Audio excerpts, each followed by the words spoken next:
Let's talk a bit more about that kind of physical, spiritual thing, and in terms of reconciling that, because you started building the house, and so could you share a bit about how you have journeyed with God in reconciling those two kind of polarities, the physical, the spiritual?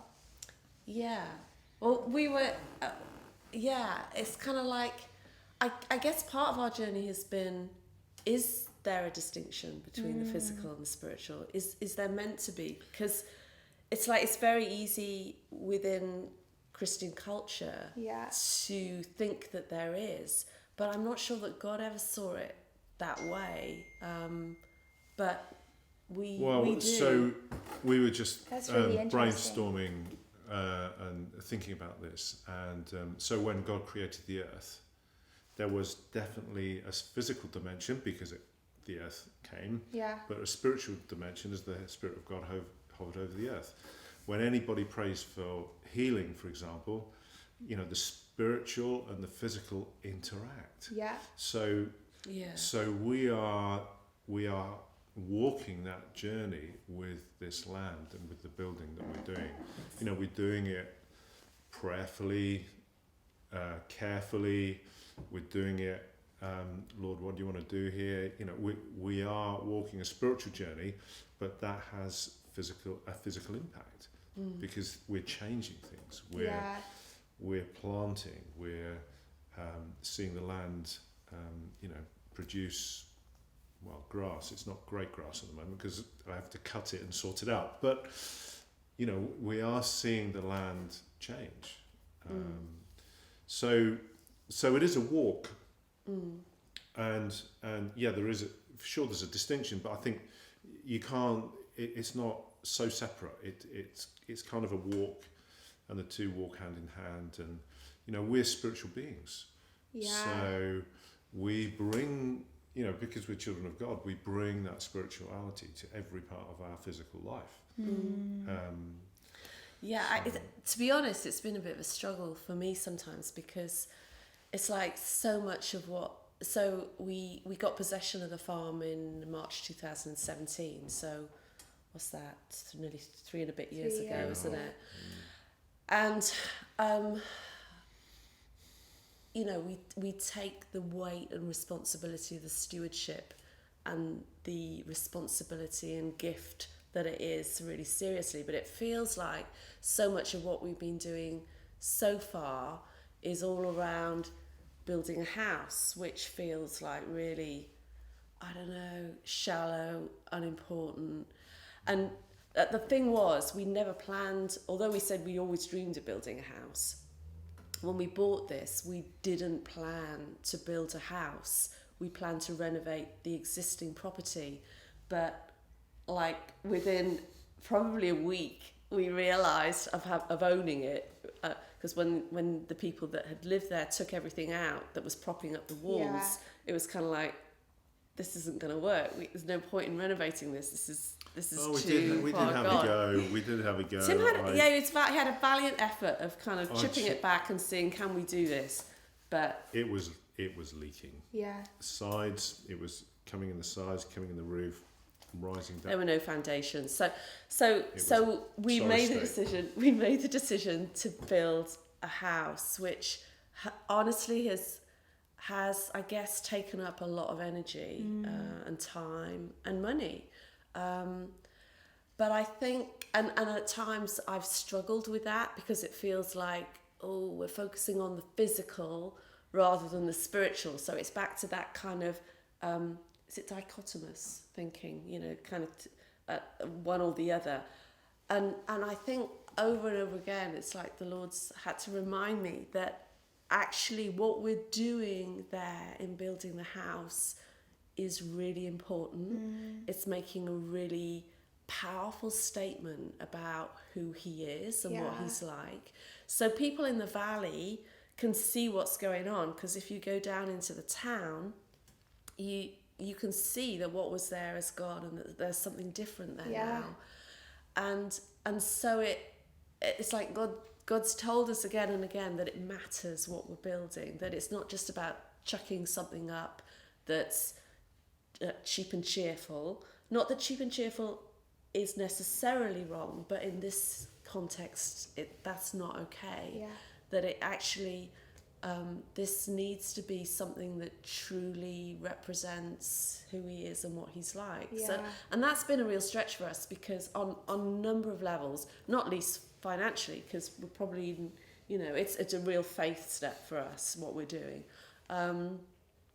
I mean, we haven't got gold-plated taps or anything. It's not going to be that kind of vibe. But it's about kind of having something that is beautiful and sits beautifully within the environment and doesn't clash with it, but just enhances rather than detracts, and gives glory to God, because it will be a living testimony of God's goodness and faithfulness. Yeah. So, yeah. What about, like, being creative dreamers? Like, I see that you guys, you've embraced this journey with so much tenacity and bravery. And I think, like, culture today talks a lot about dreaming the dreams and going after your dreams, but the reality is that it is hard. Yeah. And that, like, it is full of disappointment. So I guess, like, what I'm asking is, could you give any words of wisdom in regards to the reality of saying yes to God-given desires?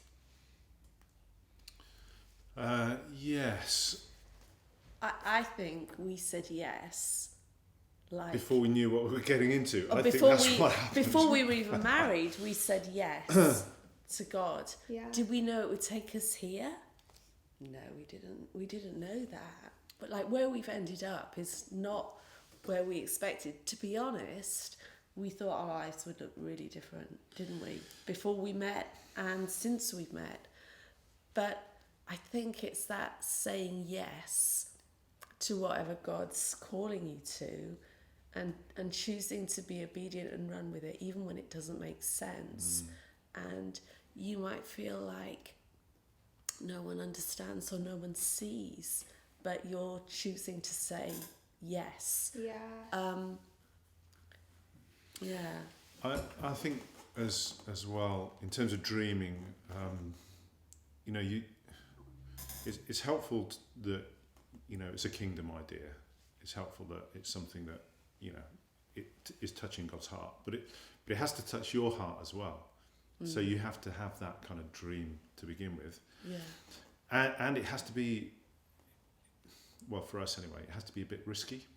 Yeah. So you've got this kind of, it fits with the heart of God, it chimes with your heart, and it's got to be a little bit risky, perhaps. If it wasn't risky, everybody would be doing it. And it wouldn't...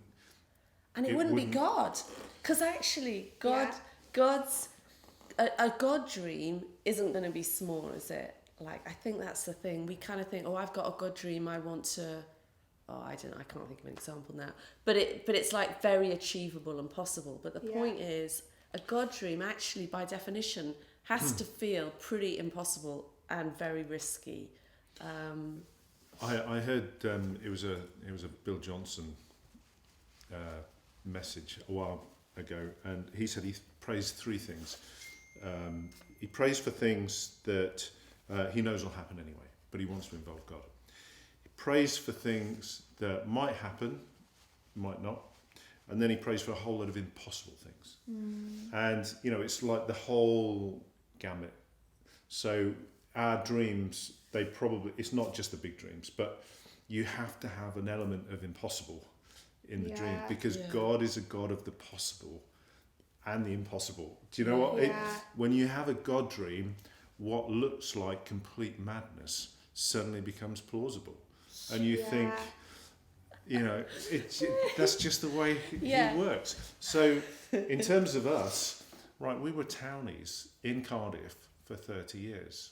Right, we had a very small back garden. I don't even like animals. Like, anyone who knows me, it's like, you bought a farm? Like, you bought a farm? Yeah. Like, I'm the girl that used to buy shoes and like she's a girly girl and hate dogs and cats and like, so it feels like madness. Madness. Why has God given us a farm? Like, I bet there are loads of people in, you know, who follow God who'd say, please give me a farm, please give me, and he's given it to us. I don't know, it's a mystery. A mystery.